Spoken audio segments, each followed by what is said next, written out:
रिया बहुत ही सुंदर और भोली लड़की थी, लेकिन शायद किस्मत ने उसके साथ बहुत बड़ा खेल खेला था।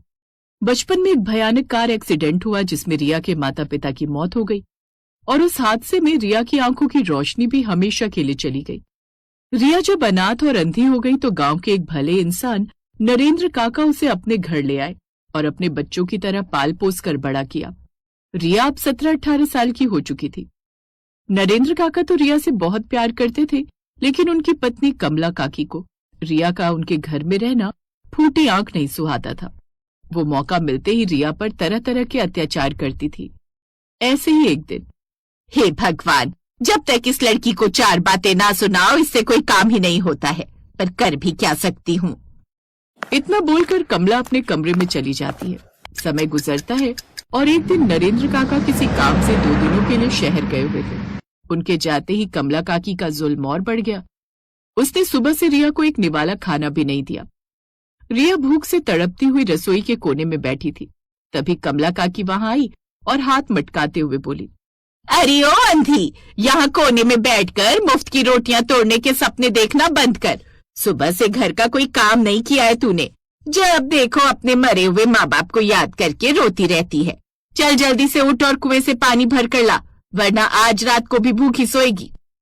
काकी, सुबह से मेरे पेट में चूहे कूद रहे हैं।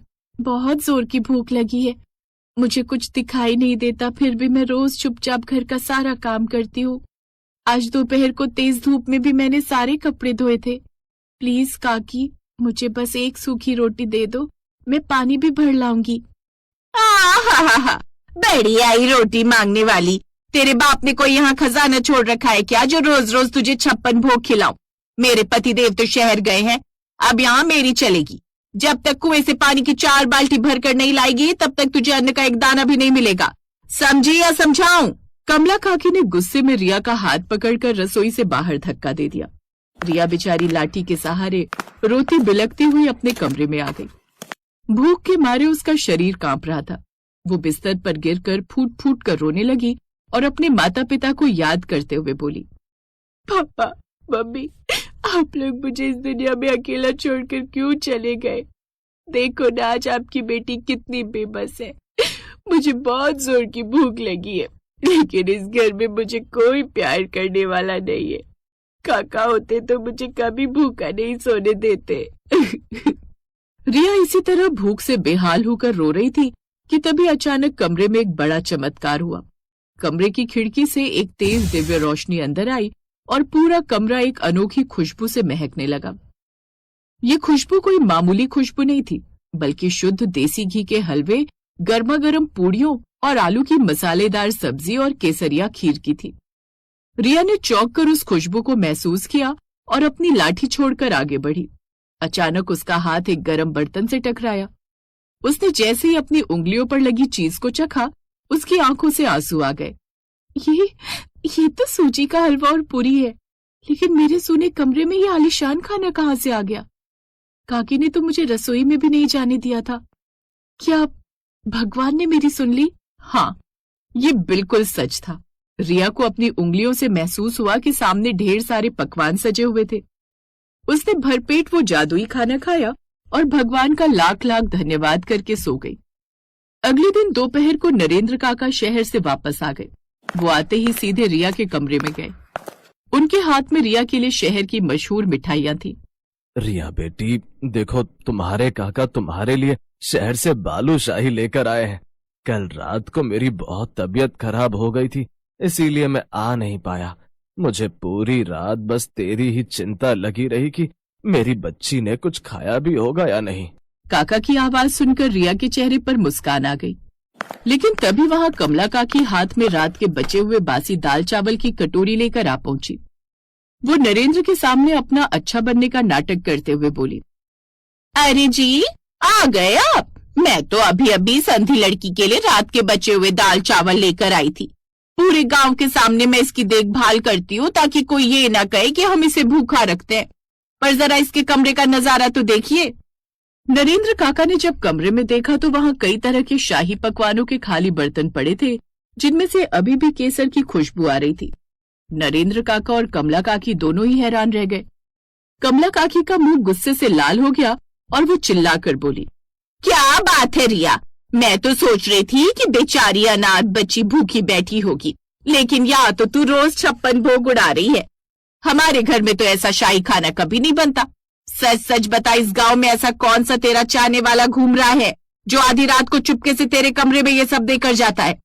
कहीं तू हमारे सीधे साधे पतिदेव के पीठ पीछे कोई गंदा खेल तो ना खेल रही?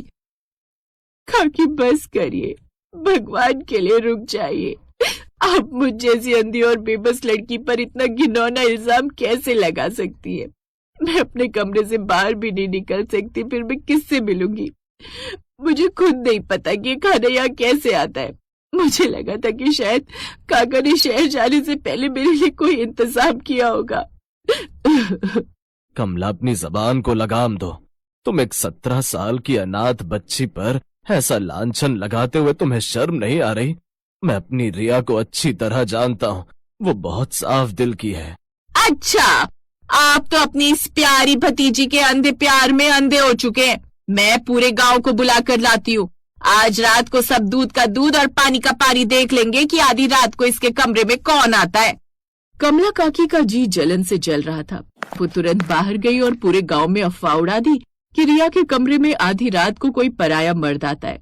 बस फिर क्या था, गांव के कुछ रूढ़िवादी लोग और खुद कमला काकी आधी रात को रिया के घर की खिड़की के बाहर छिपकर खड़े हो गए। ये सब देखने का इंतजार कर रहे थे कि रिया से मिलने कौन आता है। चलो, आज तो पता चल ही जाएगा कि ये अंधी लड़की शरीफ गांव के अंदर किसके साथ गुल खिला रही है। मुझे तो लगता है जमींदार का बिगड़ा हुआ बेटा होगा, वही हर लड़की पर लाइन मारता रहता है। तुम सब लोग पागल हो गए हो क्या?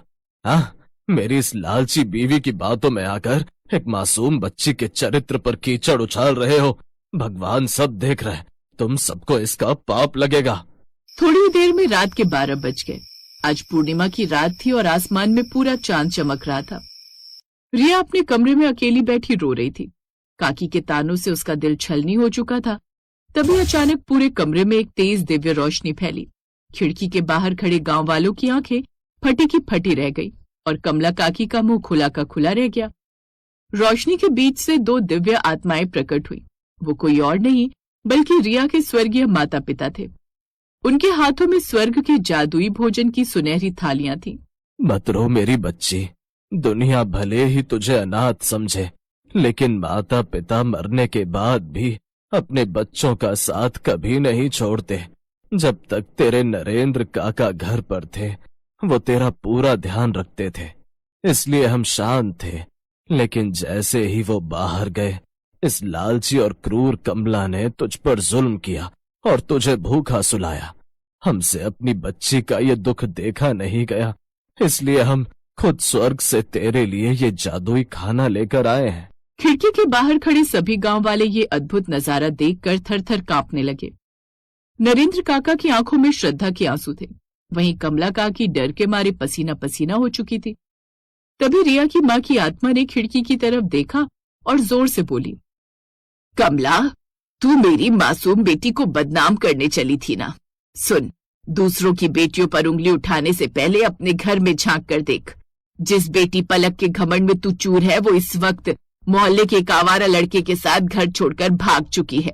जा और जाकर अपना घर संभाल। ये सुनते ही कमला काकी के पैरों तले जमीन खिसक गई। वो दौड़ती हुई अपने घर पहुंची तो देखा कि उसकी बेटी पलक वाकई घर के सारे गहने और पैसे लेकर भाग चुकी थी। पूरे मोहल्ले में कमला काकी की थू-थू हो गई और उसकी भारी बदनामी हुई। अगले दिन सुबह कमला काकी रोती बिलखती हुई नरेंद्र काका के साथ, रिया बेटी, मुझे माफ कर दे। मैं पैसों की भूख में इतनी अंधी हो गई थी कि एक अंधी बच्ची का दर्द भी ना देख पाई। मैंने तुझ पर झूठा इल्जाम लगाया ताकि तुझे इस घर से निकाल कर तेरे हिस्से की जमीन और मकान पर अपना कब्जा कर सकूं। भगवान ने मुझे मेरे ही कर्मों की सजा दे दी। मुझे माफ कर दे मेरी बच्ची। मैंने आपको दिल से माफ किया, मुझे आपसे कोई शिकायत नहीं है। भगवान ने आपको ये समझा दिया कि जिसके साथ दुनिया में कोई नहीं होता, उसके साथ खुद भगवान और उसके माता पिता का आशीर्वाद होता है। अब आपको मेरी 2 वक्त की रोटी की चिंता करने या मुझ पर जुल्म करने की कोई जरूरत नहीं है, क्योंकि मेरे माँ बाप मरने के बाद भी मेरे साथ है। इसके बाद से कमला काकी का घमंड पूरी तरह से चूर चूर हो गया और वो सीधे रास्ते पर